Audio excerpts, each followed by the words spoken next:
இறை இயேசுவில் பிரியமுள்ள மாதா தொலைக்காட்சியின் அனைத்து நிகழ்ச்சிகளையும் ஆவலோடு பார்த்து கொண்டிருக்கிற அன்பு நேயர்கள் அனைவருக்கும் இனிய இரவு வணக்கம். ஒவ்வொரு நாளும் இந்நிகழ்வின் வழியாக நமது நல்வாழ்விற்கு தேவையான பல நல்ல சிந்தனைகளை நாம் தெரிந்து கொண்டிருக்கிறோம். இன்றும் ஒரு அருமையான சிந்தனையைத்தான் நான் உங்களோடு பகிர்ந்து கொள்ள ஆசைப்படுகிறேன். கடவுளால் படைக்கப்பட்ட நாம் அனைவரும் மகிழ்ச்சியுடன் வாழ வேண்டும் என்றுதான் விரும்புகிறோம். ஆனால் நம்மில் பலர் நமக்கு ஏற்பட்ட தாக்கங்களையும் துன்பங்களையும் நினைத்து கொண்டு கடந்த கால கவலைகளிலேயே வாழ்ந்து கொண்டிருக்கிறோம் என்பதுதான் யதார்த்தம். கடந்த காலத்தில் வாழ நினைப்பது கல்லறையில் சமைத்து சாப்பிடுவது மாதிரி என்றுதான் சொல்ல வேண்டும். நம்மில் இன்னும் சிலர் எதிர்கால கனவுகளிலே வாழ்கின்றோம். இது ஆகாயத்தில் கோட்டை கட்டுகிற அசட்டு வேலைதான். இதையும் நாம் தவிர்த்து நிகழ்காலத்தில் வாழ்வதுதான் பூமியில் வீடு கட்டி குடியிருக்கிற மாதிரி என்பதை புரிந்து கொண்டு நிகழ்காலத்திலே வாழ நம்மை பயிற்றுவிப்போம். அதுதான் வாழும் வழி, வாழும் கலை என்பதை உணர்ந்து கொள்வோம். நாளை என்பது கனவு, இன்று மட்டுமே நிஜம். எனவே நிஜத்தை நனவாக்குவதே நமது இலக்காகி நமது வாழ்வின் குறிக்கோளை அடைவதற்கு அதுவே மிகவும் உத்தரவாதமாக அமைவது என்பதையும் உணர்ந்தவர்களாய் வாழ்வோம். காலத்தை போற்றி கணக்கிட்டு திட்டமிடுதலே நீங்கள் வாழ்க்கையில் வாகை சூட வழிகாட்டும் என்கிறார் ஆசிரியர் கி வீரமணி. எனவே நிகழ்காலம் மட்டுமே நம்மை நிஜத்தில் வாழச் செய்யும் என்பதை உணர்ந்து வாழ்வோம். திறமையான இளைஞன் ஒருவன் இருந்தான். ஆனால் அவன் ஒரு சோம்பேறி. அவனை திருத்த நினைத்த ஆன்மீக பெரியவர் அவனிடம் அன்பாக பேசி அவனுடைய நட்பை பெற்றார். பின் அவனிடம், தம்பி, கடவுள் உனக்கு தினமும் 86,400 ரூபாய் கொடுக்கிறார். அதை நீ அன்றே செலவழித்து விட வேண்டும். அடுத்த நாளைக்கு எடுத்து வைக்க முடியாது. அப்படியென்றால் அதனை எப்படி செலவு செய்வாய் என்று கேட்டார். அவன் பல வகைகளில் ஆடம்பரமாக மகிழ்ச்சியாக செலவு செய்வேன் என்றான். பெரியவர் அதுபோல கடவுள் தினமும் பாரபட்சமில்லாமல் எல்லோருக்கும் சமமாக இலவசமாக ஒரு நாளைக்கு 86,400 நிமிடங்களை கொடுக்கிறார். அதை வீணாக்காமல் முறைப்படுத்தி செலவு செய்வதில்தான் நமது முன்னேற்றம் இருக்கிறது என்று அவனுக்கு கூறி காலத்தின் மேன்மையை உணர்த்தினார். மண்ணில் விழுந்துவிட்ட மழை துளிகளை மீண்டும் பெற முடியாது. அதனால் ஒவ்வொரு நாளையும் நல்ல முறையில் பயன்படுத்தி அதில் படைத்த இறைவனுக்கும் சிறிது நேரம் ஒதுக்குவோம். இன்றைய தினத்தை எடுத்துக்கொள்வோம். இந்த நாள் முழுவதும் நாம் நேரத்தை முறையாக பயன்படுத்தி வாழ்ந்தோமா என்று யோசித்து பார்ப்போம். மேலும் இந்த நாளில் நமது செயல்பாடுகள் எப்படிப்பட்டதாக இருந்தது என்று நம்மையே நாம் கேட்டு பார்ப்போம்.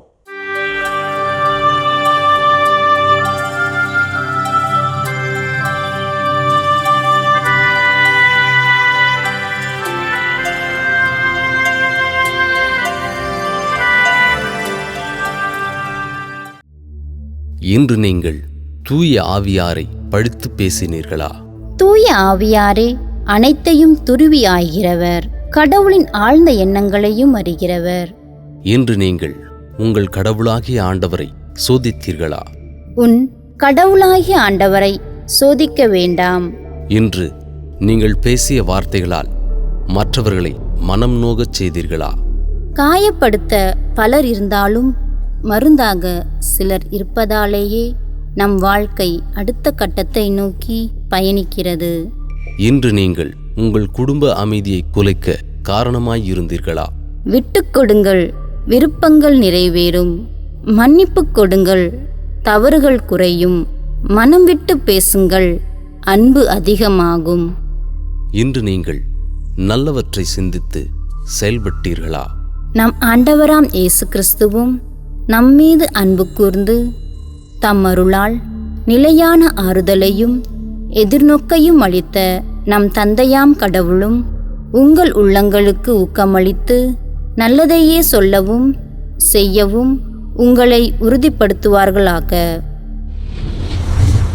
இன்று நாம் எப்படிப்பட்ட செயல்களை செய்திருக்கிறோம் என்று நம்மையே நாம் திரும்பி பார்த்த வேளையில் பல செயல்கள் இறைவனுக்கு ஏற்புடையதாக இருந்தாலும் சில செயல்கள் இறைவனுக்கு எதிராக அமைந்திருக்கும். அத்தகைய தருணங்களுக்காக மனம் வருந்தி மன்னிப்பு கேட்டு மனத்துயர் மன்றாட்டை ஜெபிப்போம்.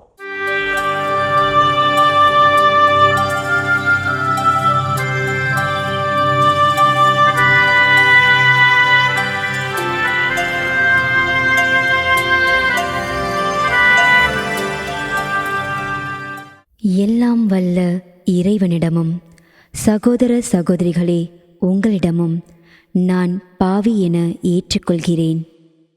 ஏனெனில் என் சிந்தனையாலும் சொல்லாலும் செயலாலும் கடமையில் தவறியதாலும் பாவங்கள் பல செய்தேன். என் பாவமே, என் பாவமே, என் பெரும் பாவமே. ஆகையால் எப்போதும் கன்னியான புனித மரியாவையும் வானதூதர் புனிதர் அனைவரையும் சகோதர சகோதரிகளே உங்களையும் நம் இறைவனாகிய ஆண்டவரிடம் எனக்காக வேண்டிக்கொள்ள மன்றாடுகிறேன். ஆமேன். மனத்துயர் மன்றாட்டை ஜெபித்ததன் வழியாக இறைவனிடமிருந்து நாம் மன்னிப்பை பெற்றிருப்போம் என்ற நம்பிக்கையோடு இறை வேண்டலில் இணைவோம்.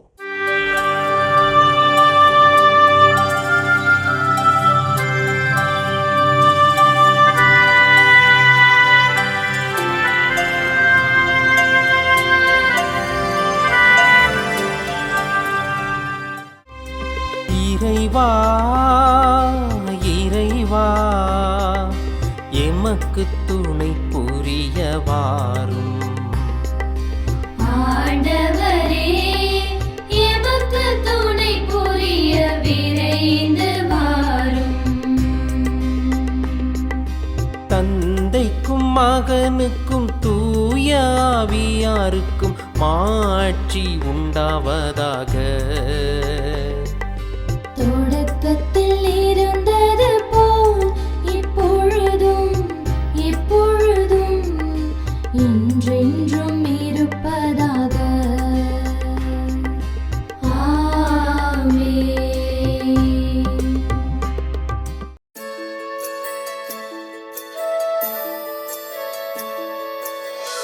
போயது பொழுது புகுந்தது இரவு, தூயனை உனது பொன்னடி தொழுதோ.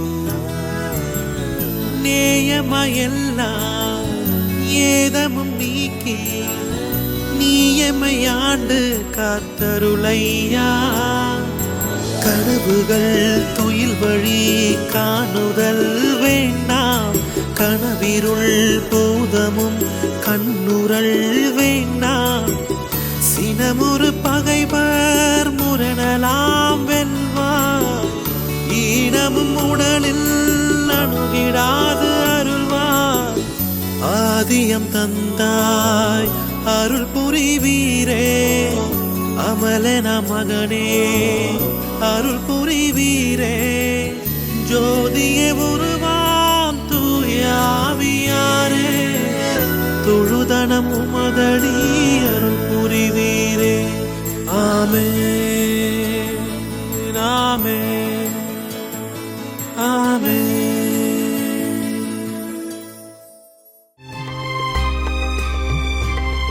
என் ஆண்டவரே என் கடவுளே, பகலில் கதறுகிறேன், இரவில் முன்னிலையில் புலம்புகிறேன். என் ஆண்டவரே என் கடவுளே, பகலில் கதறுகிறேன், இரவில் முன்னிலையில் புலம்புகிறேன்.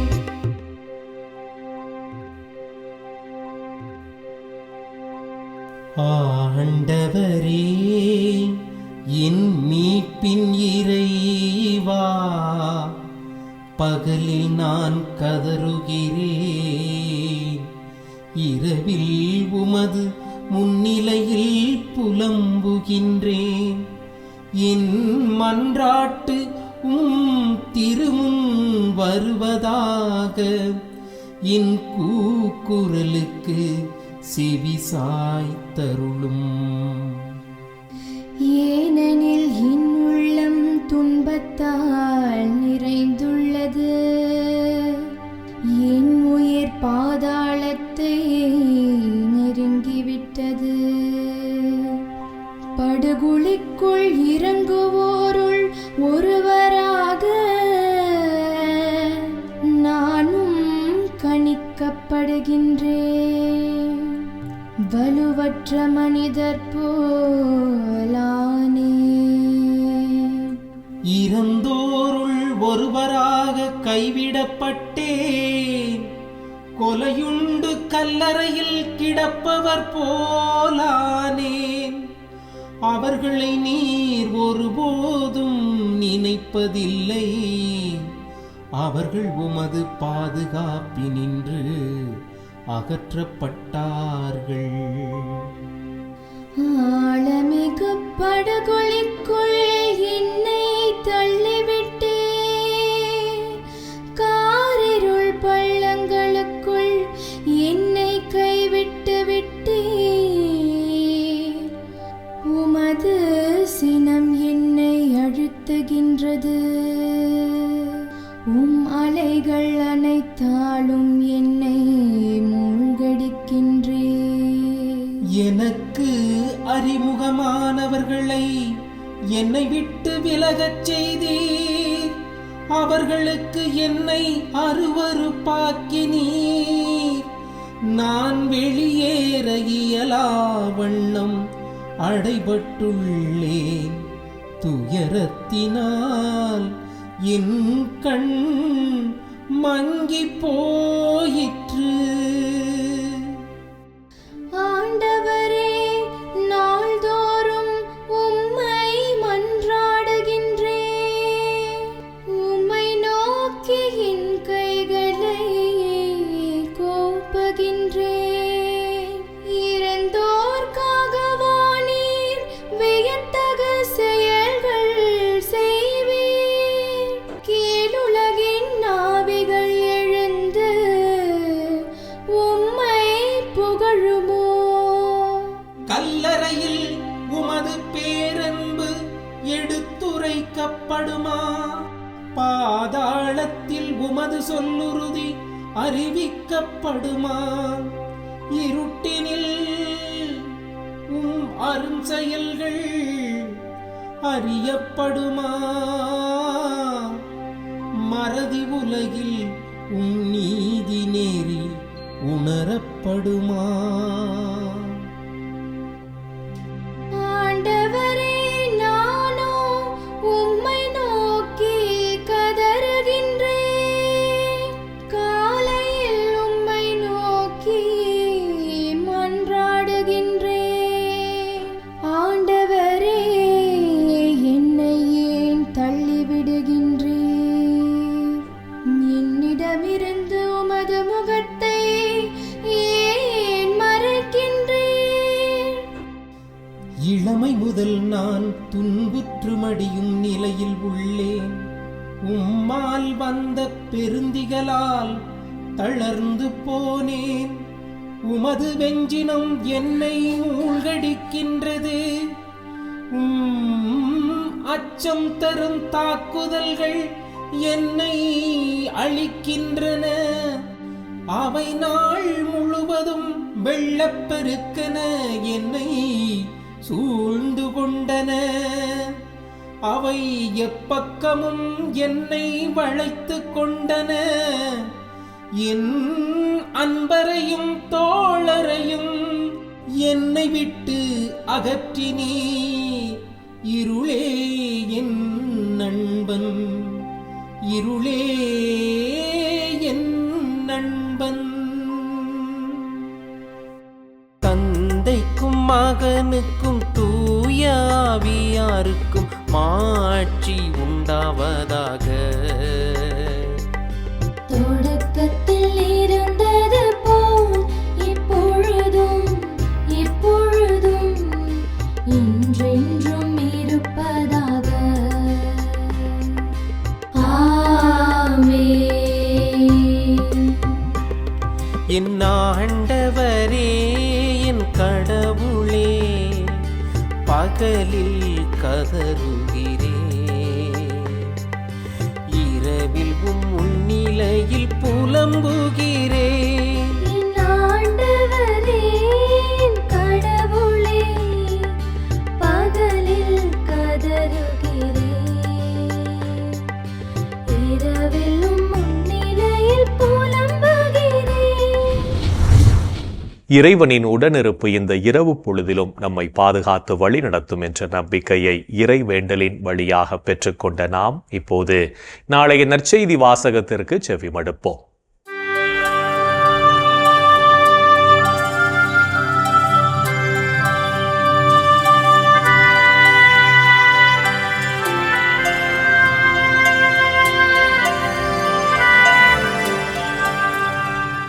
நாளைய திருப்பலி வாசகங்கள். முதல் வாசகம் சாமுவேல் 2ஆம் நூலிலிருந்து வாசகம். அதிகாரம் 12.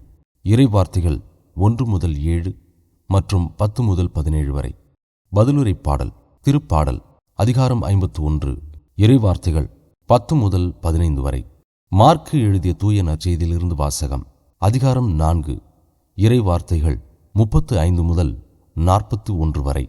அன்றொரு நாள் மாலை நேரம் இயேசு சீடர்களை நோக்கி, அக்கரைக்குச் செல்வோம், வாருங்கள் என்றார்.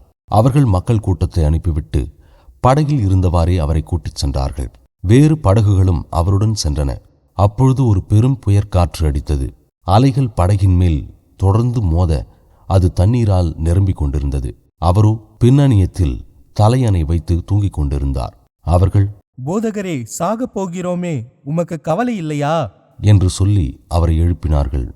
அவர் வீழ்த்தெழுந்து காற்றைக் கடிந்து கொண்டார். கடலை நோக்கி, இறையாதே, அமைதியாயிரு என்றார். காற்று அடங்கியது. மிகுந்த அமைதி உண்டாயிற்று. பின் அவர் அவர்களை நோக்கி, ஏன் அஞ்சுகிறீர்கள்? உங்களுக்கு இன்னும் நம்பிக்கை இல்லையா என்று கேட்டார். அவர்கள் பேரச்சம் கொண்டு, காற்றும் கடலும் இவருக்கு கீழ்ப்படுகின்றனவே, இவர் யாரோ என்று ஒருவரோடு ஒருவர் பேசிக் கொண்டார்கள். ஆண்டவரின் அருள்வாக்கு. கிறிஸ்துவே உமக்கு புகழ். ஆண்டவரே, உம் கையில் என் உயிரை ஒப்படைக்கின்றேன். ஆண்டவரே, உம் கையில் என் உயிரை ஒப்படைக்கின்றேன். உண்மையின் ஆண்டவராகிய கடவுளே, எம்மை மீட்பவர் நீரே. ஆண்டவரே, உம் கையில் என் உயிரை ஒப்படைக்கின்றேன். தந்தைக்கும் மகனுக்கும் தூய ஆவியார்க்கும் மாட்சி உண்டாவதாக. ஆண்டவரே, உம் கையில் என் உயிரை ஒப்படைக்கின்றேன். நாம் ஆண்டவரிடம் அசைக்க முடியாத ஆழமான நம்பிக்கை கொண்டு வாழவும் அவரின் படிப்பினைகளை வாழ்வாக்கவும் அழைப்பு விடுக்கும் இயேசுவின் குரலுக்கு செவிமடுத்து வாழ்வோம் என்ற சிந்தனையோடு சிமியோன் பாடலில் இணைவோம்.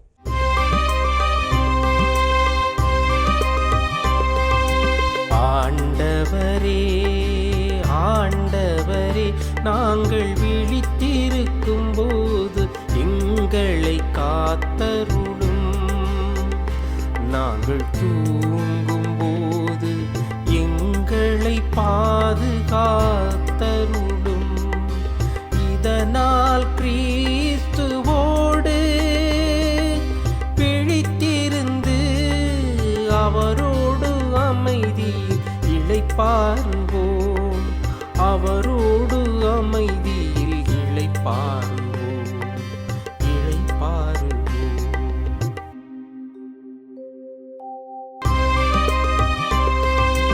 ஆண்டவரே, ஆண்டவரே, உமது சொற்படி உம்மடியான் என்னை இப்போது அமைதியுடன் போகச் செய்கின்றீர்.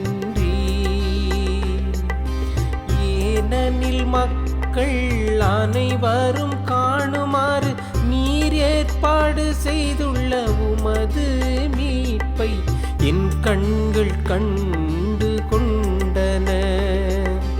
இம்மீட்பே பிற இனத்தாருக்கு வெளிப்பாடு அருளும் மொழி.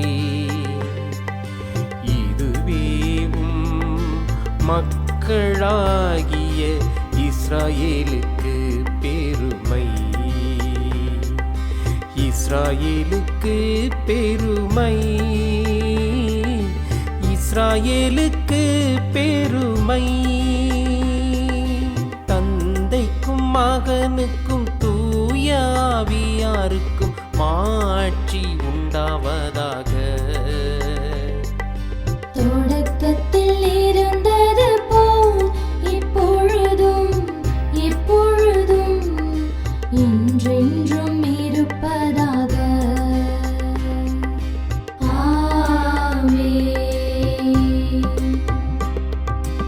ஆண்டவரே ஆண்டவரே, நாங்கள் விழித்திருக்கும் போது எங்களை காத்தருளும். நாங்கள் தூங்கும் போது எங்களை பாதுகாத்தருளும். இதனால் கிறிஸ்துவோடு பிழித்திருந்து அவரோடு அமைதியில் இளைப்பாறுவோம். அவரோடு அமைதியில் இளைப்பாறுவோம்.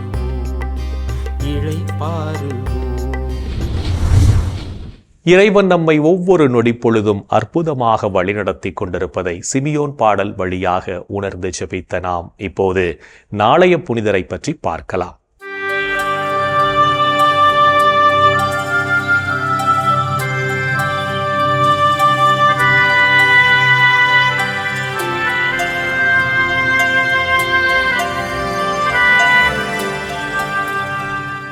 ஜனவரி 31 புனித ஜான் போஸ்கோ. இத்தாலி நாட்டின் டியூரின் நகருக்கு அருகில் அமைந்திருக்கும் பெச்சியில் வாழ்ந்த பிரான்சிஸ் போஸ்கோ மார்கரெட் ஒச்சி பெற்றோருக்கு கிபி 1815ஆம் ஆண்டு ஆகஸ்ட் 16ஆம் நாள் பிறந்தார். ஜான் போஸ்கோ இறை பக்தியிலும் ஞானத்திலும் சிறந்து விளங்கிய போஸ்கோ கிபி 1835ஆம் ஆண்டு குருமடத்தில் சேர்ந்து 6 ஆண்டுகள் பயிற்சி பெற்று கிபி 1841ஆம் ஆண்டு ஜூன் மாதம் 6ஆம் நாள் அருட்குருவானார்.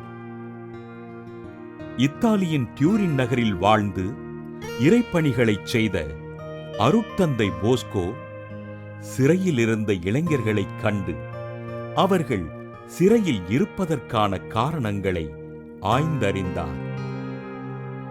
தவறான வழியில் செல்லும் இளைஞர்களுக்காகவும் வீதியோரங்களில் வாழ்ந்த சிறார்களுக்காகவும் மணமகள் இல்லத்தினை ஆரம்பித்த அருட்தந்தை போஸ்கோ சிறுவர்களிடமும் இளைஞர்களிடமும் அன்போடு இருந்து அவர்களை வழிநடத்தினார்.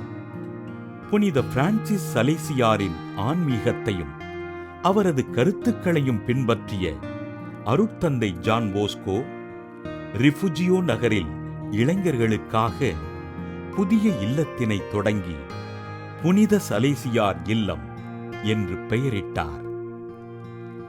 அருட்தந்தை ஜான் போஸ்கோ நடத்திய இல்லத்திற்கு வருகை தருகின்ற இளைஞர்களின் எண்ணிக்கை நாளுக்கு நாள் அதிகரிக்க தன் தாயாரின் உதவியுடன் அனைத்து இளைஞர்களையும் பாதுகாத்து அரவணைத்தார்.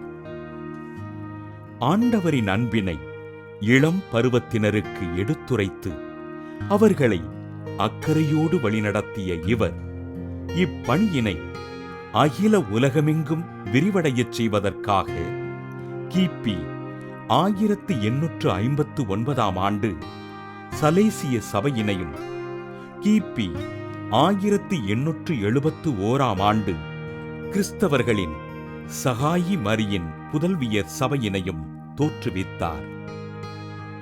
தண்டனையில்லாத கல்வி முறை, எவரையும் வருத்தாத நெறிமுறை, அன்போடு பழகும் பாங்கு போன்ற நன்னெறிகளால் இளையோரின் மனதில் இடம் பிடித்த அருட்தந்தை ஜான் போஸ்கோ கிபி 1888 ஆண்டு ஜனவரி 31 விண்ணகமடைந்தார்.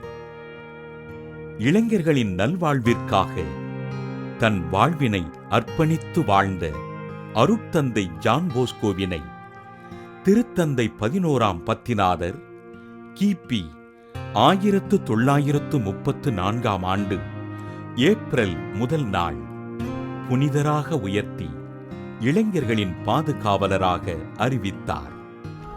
புனித ஜான் போஸ்கோ திருவிழாவினை கொண்டாடுகின்ற நாம் அவர் நிறுவிய சலேசிய துறவற சபைக்காகவும் அதன் பணிகளுக்காகவும் ஆண்டவரிடம் ஜெபிப்போம். புனிதர்கள் ஒவ்வொருவரும் தங்களது வாழ்க்கையின் மூலம் இறைவனுக்கு சான்று பகர்ந்து வாழ்ந்தவர்கள் என்பதை உணர்ந்தவர்களாய் நாமும் அவர்கள் வழியில் வாழ்ந்து இறை வழியில் பயணிப்போம் என்ற நம்பிக்கையோடு நாளைய தினம் நாம் மற்றவர்களை பற்றி உரணி பேசாமல் இருப்போம். என் அன்பு சகோதரனே, சகோதரியே, கடவுளுடைய அன்பு எவ்வளவு அற்புதமான அன்பு! அவர் நம்மை எதையும் எதிர்பார்க்காமல் அன்பு செய்கிறாரே, அந்த ஆண்டவரை நாம் அன்பு செய்ய வேண்டாமா? அவரை நாம் போற்றி புகழ வேண்டாமா? இது இந்த நேரத்தில் நமது ஆண்டவரை நாம் போற்றி புகழ்வோம். குறிப்பாக இந்த நாளிலே நோயாளிகளுக்காக நாம் ஜெபிப்போம்.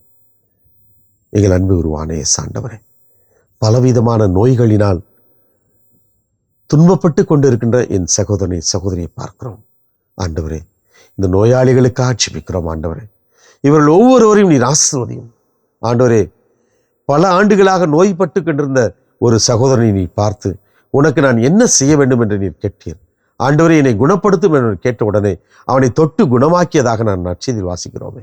ஆமேசுவே, ஏழை நோயாளிகள், ஆதரவற்ற நோயாளிகள், வறுமையினால் வாடுகின்ற நோயாளிகள், எதுவுமே செலவு செய்து தங்களது நோயிலிருந்து விடுதலை அடைவதற்கு எந்த விதத்திலும் வசதி வாய்ப்பு இல்லாமல் வாழ்ந்து கொண்டிருக்கின்ற பலவிதமான நோயாளிகளை நாங்கள் நினைத்து பார்க்கிறோம். ஆண்டவரே, இவர்கள் அத்தனை பேரையும் உமது குணம் தருகின்ற கரங்களால் தொடும் ஆண்டவரே. அவர்களை ஆசீர்வதியும் ஆண்டவரே. இன்னும் அநேக நாடுகளிலே, அநேக இடங்களிலே பலவிதமான சிகிச்சைக்கே இடமில்லாத நோயினால் பீடி கிடக்கின்ற எம் சகோதரனை சகோதரி ஆசீர்வதியும் ஆண்டவரே. உம்மால் எல்லாம் கைகூடும் ஆண்டவரே. இதோ இந்த பிள்ளைகளை எல்லாம் நீர் ஆசீர்வதித்து அவர்களுக்கு விடுதலை கொடுத்து மகிழ்ச்சியை கொடுத்து நல்ல சுகத்தை அவர்களுக்கு அருளும்படியாய் கேட்கிறோம். எங்கள் அன்பு தாயே, ஆரோக்கிய அன்னையே, இதோ நோயாளிகளை நீர் இரக்கமாய் அவர்களை பார்த்து அவர்களுக்காக உமது மகளிடத்திலே பரிந்து பேசுங்கள் அம்மா. இந்த ஜபங்களெல்லாம் எங்கள் ஆண்டவராகிய இயேசுவே உமது வல்லமையான திருநாமத்தின் வழியாக கெஞ்சி மன்றாடுகிறோம். ஆமென். என்றும் வாழும் உயிருள்ள இறைவன் தந்தை, மகன், தூய ஆவியார் நாம் அனைவரையும் நிறைவாக ஆசீர்வதிப்பாராக. ஆமென். இந்த ஜெபத்தின் வழியாக இறை அன்பிலும் அரவணைப்பிலும் நாம் நலமோடு வாழ்ந்து கொண்டிருக்கிறோம் என்பதை உணர்ந்திருப்போம். இறை ஆற்றலும் வல்லமையும் என்றும் நம்மில் தங்கும். அன்னை மரியாவும் நமக்கு உதவிகள் செய்வார் என்ற நம்பிக்கையோடு அவரின் துணை வேண்டி இந்த நிகழ்வை நிறைவு செய்யலாம். Good night.